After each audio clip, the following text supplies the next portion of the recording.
Are you afraid of heights? I kind of am. Ironically, I love to fly. I love getting up in airplanes. I think that's really cool. But I don't like heights much. So when I was back in college, 3 of my classmates and I went to St. Louis to help a congregation, brand new congregation in St. Peter, Missouri, to do some outreach work during our spring break. And on our day off, we went to the St. Louis Arch. And now remember, this is in like 1987, I think, if I'm doing the math right. So it's just a little foggy. But we went there to the arch, and we went up into it. And of course, it's an arch. And so you can't like have an elevator. It doesn't work that way.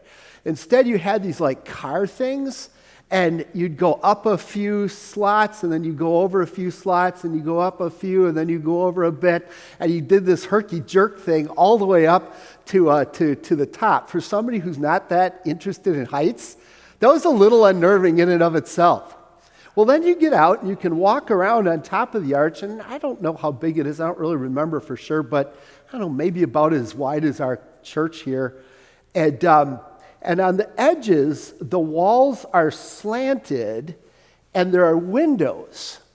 And so, not being all that happy about heights, I'm kind of doing one of these numbers, just sort of peeking over so I can kind of try to see down a little bit and see what's going on down there. And one of my buddies came up behind me, and he shoves me against the window.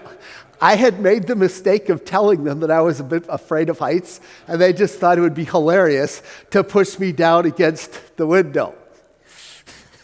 I don't remember much else about the St. Louis Arch other than that. So why talk about this? Why bring up heights? There's 2 reasons. There's lots of heights that are mentioned in our readings for today, aren't there? Mountaintops. Transfiguration was on a high mountain. The Israelites are at Mount Sinai. Secondly,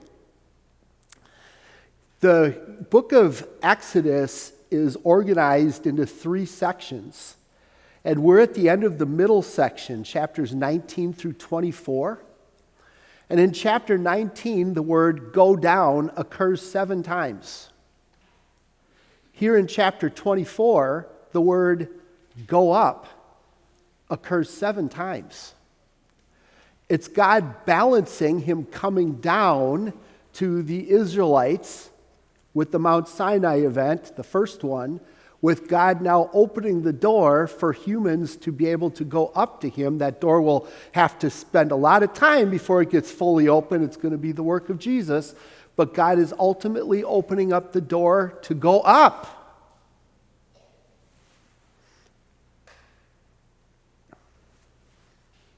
Was Moses afraid of heights? Let's put ourselves into context.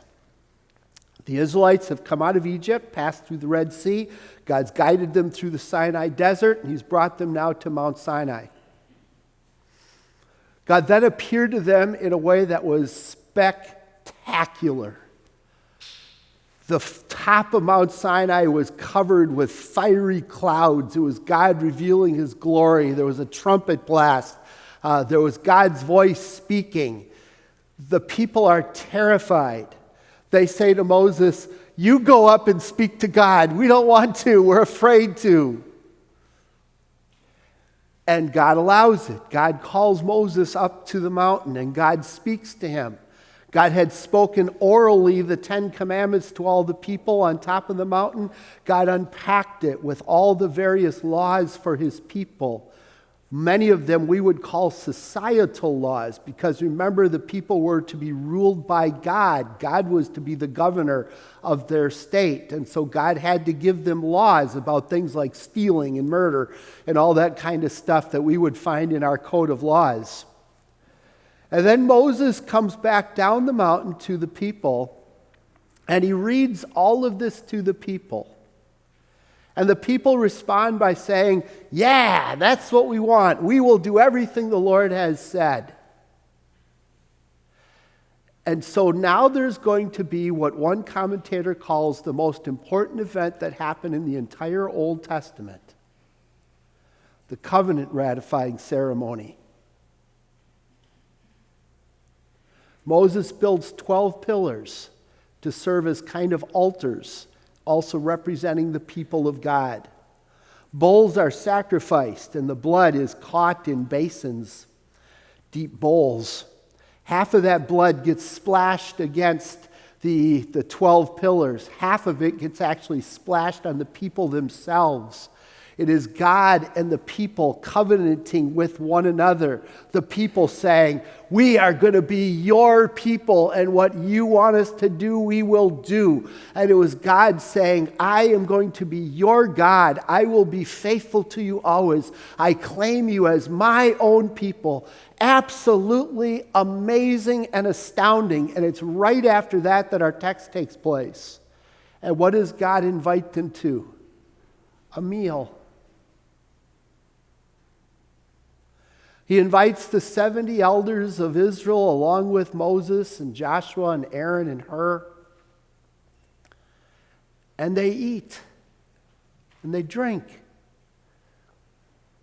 Did God eat and drink along with them? Maybe. It almost seems as if Jesus has taken on pre-incarnate Christ form, because as they're there, they see this wild sapphire-like pavement in the sky and God's feet on it. Was Jesus already taking on his human, or using his human form? Maybe.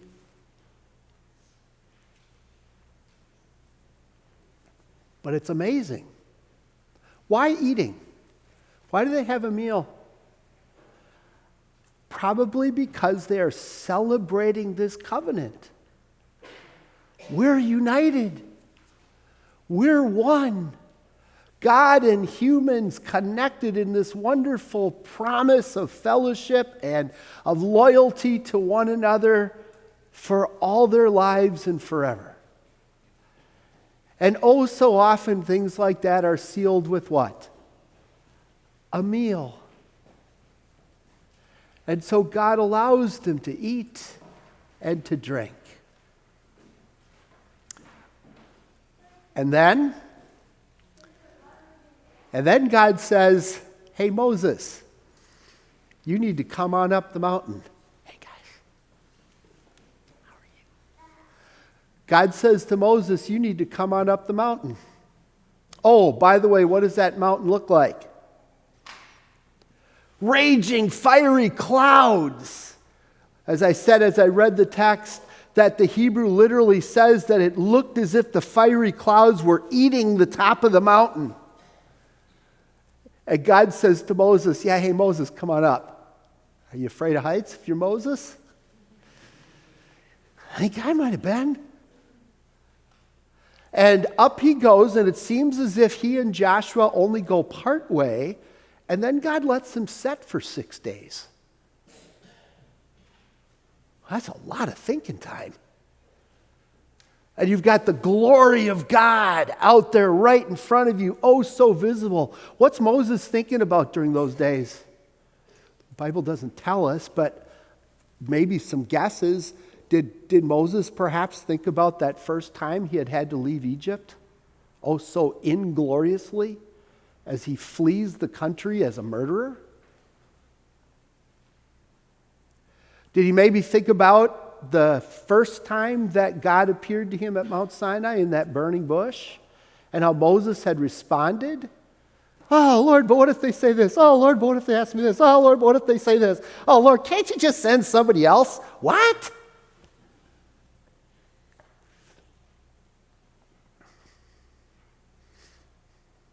Think Moses might have been a little afraid of heights, of going up into the presence of God? I know I would have been. Were Peter, James, and John afraid of heights? Were they afraid to go up on that mountain with Jesus? I'm guessing not at the beginning. But oh man, did things change when they got to the top, huh? And all of a sudden, Jesus is glorious, and his face is shining like the sun, and his clothes are as bright as the light, and Moses and Elijah are there, and then comes the clouds. just like at Mount Sinai. And then comes the voice. This is my son whom I love. With him I am well pleased. Listen to him. What do you think Peter was thinking about? I'm going to take a guess. It was just about a week before this that Peter had taken Jesus aside. Jesus was telling the disciples about his upcoming suffering and death, and Peter had taken Jesus aside and rebuked him.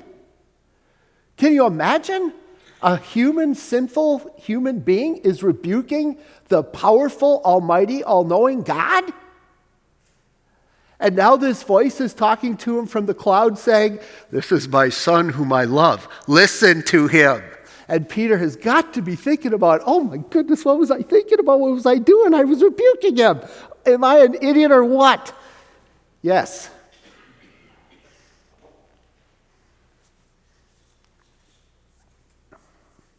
And man, we see ourselves, don't we? You, of course, know what happened with the Israelites so soon after that wonderful covenant ratifying ceremony. Is not even 2 months later that they're bowing down to the golden calves and engaging in sexual immorality. They promised their faithfulness. They failed spectacularly. How often don't you and I pledge our faithfulness to God and then fail so spectacularly? How often, like Peter, don't we question the words of God? Seriously? That a sinful human being like me would question the words of the Almighty God? How dare we? How often, like Moses, don't we find ourselves waffling and making excuses and wanting God to just send it to somebody else?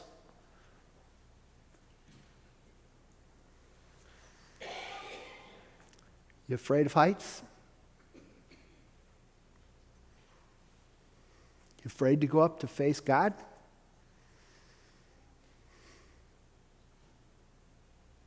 If you're not, you better pinch yourself.